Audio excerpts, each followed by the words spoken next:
नवी मुंबई मनपाच्या पहिल्याच महासभेमध्ये मोठा गोंधळ पाहायला मिळणार आहे। परिवहन समितीच्या 12 सदस्यांच्या नियुक्तीवरून सत्ताधारी भाजप आणि शिवसेना यांच्यामध्ये वाद उफाळून येण्याची शक्यता आहे। परिवहन समिती सदस्यांची नियुक्ती करताना नोंदणीकृत पक्ष अथवा गटाच्या सभागृहातल्या संख्याबळाचा विचार करून सदस्यांची नियुक्ती करणं हे आवश्यक असताना सत्ताधारी भाजपनं सर्व 12 जागांवर आपले सदस्य दिलेले आहेत आणि हात वर करून मतदान घेत या सर्व सदस्यांची निवड करण्याचा घाट घालण्यात आलाय।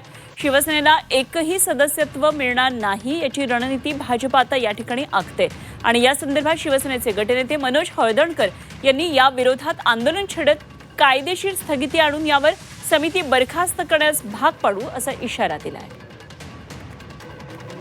12 परिवहन सदस्य निवडीची प्रक्रिया सुरू होणार आहे।